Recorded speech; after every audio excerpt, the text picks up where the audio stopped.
Adventures in Odyssey episodes takes a lot of work, and the launch parts 1 and 2 were no exception. Let's hear how these episodes based on real-life stories pose new challenges for executive producer and writer Dave Arnold. So when I began writing this very first story, it was quite a challenge in many ways because I had to take what in essence is a real-life story and I had to change it into an Odyssey story. So I had to squeeze our Odyssey characters into a story that actually has already happened to somebody else somewhere in the world. And so that was a little bit of a challenge, trying to make our Odyssey characters fit really snugly.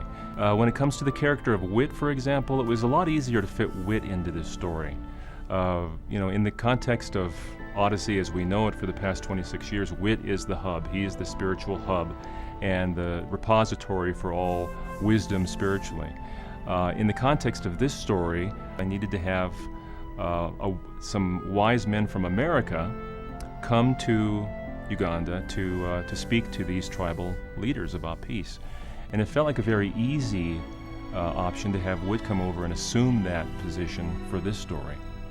For the character of Eugene, for example, as well, easy to get Eugene into these stories because Eugene's an inventor and he invented a new device called Egghead, which allows Wit and Wooten to stay in touch with Wit's End, and it gives them a device that really gives them a lot of information. It does translation, it does a lot of things that actually help us in the script and help our characters in the story as well. One of the other difficult things about this script in particular, and there were just tons of them, but was that we had a language difference. When we go to Uganda, they don't really speak an awful lot of English there, but they speak Swahili. So how can we take that culture and represent it faithfully, but do it in an English-speaking program? And so one of the things that Egghead does do is it does a translation. And so when you are in the context of the story, you're going to hear people speaking in Swahili, but then Egghead will translate live so you can hear it in the English language. That helped out a lot, and having Eugene's creative intellect involved in that way was helpful too.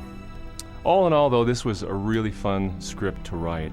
It was great to see it play out in the studio. We had some amazing actors come in. And even though it's a little bit of a different spin on Odyssey, I think you're really going to enjoy it. And the fact that what you're doing in joining the club allows us to bless organizations like Christian Veterinary Missions with money to help them further their cause, and it allows us to continue to create new Odyssey stories for you. So thanks for listening. Hope you enjoy the club. We just heard from executive producer and writer Dave Arnold about creating the launch parts 1 and 2. Now, let's see an example of the great effort the production team and actors put in to make these episodes exciting and authentic. How old are you? 7. 7? Wow, unbelievable. That's fantastic. Because everybody keep getting shot. You know why? Because you seem very smart. I would have guessed you were about 32. What? Yeah, but short. Like a short, smart 32-year-old. I know. Don't listen. Let's just focus on the work. Right? We're going to do this? You're going to be all right?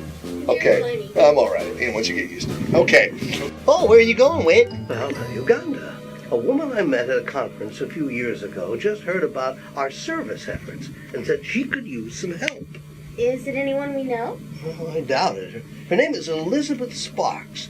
She's a veterinarian working with the Karamojan people. What's a wooden tongue? It's an infection. It causes the animal's tongue to get hard and swollen. Wow, what's the treatment, a sander? Please don't tell me you use a jigsaw, because I'll probably faint. Well, iodine usually takes care of it. Woo! I have some here in my bag. Well, Nitampa mosidawa, itamtibu wooden, itamtibu, wooden, mshikilie, can you read that for me? Mshikilie. Oh, wooden, mshikilie wakewazi. That's how a Swahili person would say. Alipa. Alipa. Yeah, alipa. Okay. Because their They influence, know the hard R, doesn't their it? influence is British. Yes. Huyu ng'ombe wangu anaitwa Mosi. Huyu onge wangu anaitwa Mosi. One more time. Huyu ng'ombe wangu anaitwa Mosi. Huyu onge wangu Anuita Musi. Now, is it okay if I give her a piece? Only if you have enough for every child in the village. Word gets around fast. Oh, well then, how about this? Bill and Ted, the talking licorice sticks. Well, hello, Marimba. My name is Bill, and my name is Arnold. Although we taste really good, we do fantastic impressions. I mean, look at me. I'm a cowardly lion, but I lived here. I'd probably be a cowardly cow. Oh, yeah, and look at me now. I'm a flying licorice stick. Ah!